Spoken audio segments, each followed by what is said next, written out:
அஸ்ஸலாமு அலைக்கும். நபி ஸல்லல்லாஹு அலைஹி வஸல்லம் அவர்கள் சொர்க்கத்தில் நுழையும் கடைசி மனிதன் பற்றி கூறினார்கள்.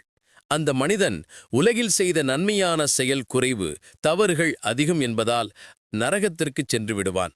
நரகத்திலிருந்து மிகுந்த சிரமத்துடன் அழுகையும் பயமும் துன்பத்தையும் அனுபவித்து பிறகு இறுதியாக ஒரு சிறிய பொறுமையான செயலால் அல்லாஹ் அவனை நரகத்திலிருந்து வெளியே எடுப்பான்.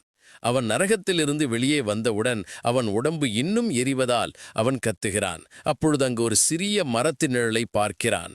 அப்பொழுது அந்த மனிதன் அல்லாஹ்விடம் கேட்பான், யா ரப், தயவு செய்து எனக்கு அந்த நிழலில் ஓய்வெடுக்க விடுங்கள் என்று அந்த மனிதன் கேட்பான். அதற்கு அல்லாஹ் சொல்லுவான், மனிதனே, நீ அந்த மரத்தின் நிழலை கேட்டால் அது போதவில்லை என்று இன்னும் கேட்பாய் என்று அல்லாஹ் சொல்லுவான். அந்த மனிதன் கூறுவான், இல்லை யா அல்லாஹ், சத்தியமாக இதற்கும் மேலே நான் எதையும் கேட்க மாட்டேன் என்று சொல்லுவான். பிறகு அல்லாஹ் அவனை அந்த நிழலுக்கு அனுப்பி வைப்பான். அவன் கொஞ்சம் ஓய்வெடுத்த பின் அவனுக்கு தூரத்தில் சொர்க்கத்தின் கதவுகளிலிருந்து வரும் ஒளி, நறுமணம், அழகான குரல்கள், பறவைகளின் இனிய இசை எல்லாம் ஒலிக்கும். பிறகு அந்த மனிதன் அல்லாஹ்விடம் கேட்பான், யா ரப், என்னை சொர்க்கத்தின் வாசலுக்கு அருகில் நிற்பதற்கு மட்டும் அனுமதி கொடு என்று கேட்பான். அதற்கு அல்லாஹ் மீண்டும் சொல்லுவான், மனிதனே, நீ அந்த வாசலுக்கு மட்டும் அனுமதி கேட்டால் அது போதவில்லை என்று இன்னும் கேட்பாய் என்று அல்லாஹ் சொல்லுவான். அதற்கு அந்த மனிதன் சொல்லுவான், யா ரப், சத்தியமாக இதற்கும் மேல நான் எதையும் கேட்க மாட்டேன், இதுவே என் கடைசி வேண்டுகோள் என்று சொல்வான். பிறகு அல்லாஹ் அவனை சொர்க்கத்தின் வாசலுக்கு அருகில் நிற்பதற்கு அழைத்து செல்ல அனுமதிப்பான். எந்த கண்களும் பார்த்திராத சொர்க்கத்தை பார்த்தவுடன் அவன் அதிர்ச்சி, மகிழ்ச்சி, நம்ப முடியாத பெருமகிழ்ச்சி அடைவான்.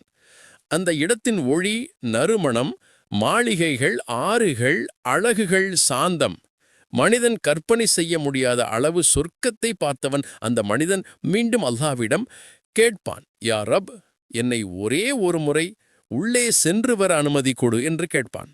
அதற்கு அல்லாஹ் சிரித்தபடி அந்த மனிதனிடம் கேட்பான், மனிதனே, நான் உன்னை உன் உலக வாழ்க்கையில் இருந்த ராஜ்யத்துக்கு ஒப்பான அரசாட்சியோடு இந்த சொர்க்கத்திற்கு அனுப்பினால் போதுமா என்று கேட்பான். அதற்கு அவன் அதிர்ச்சியுடல், யா அல்லாஹ், ஒரு ராஜ்யம் எனக்கா என்று கேட்பான். அதற்கு அல்லாஹ் சொல்வான், அதைவிட 10 மடங்கு அதிகமாக தருகிறேன் என்று சொல்லிவிட்டு நீ இந்த சொர்க்கத்தில் நிரந்தரமாக இருக்கலாம் என்று சொல்வான். அதை கேட்ட அந்த மனிதன் மயங்கும் அளவுக்கு மகிழ்ச்சி அடைவான். மேலும் அல்லாஹ் இறுதியாக சொல்லுவான், இது உனக்கு கொடுக்கும் மிக குறைந்த நிலை என்று.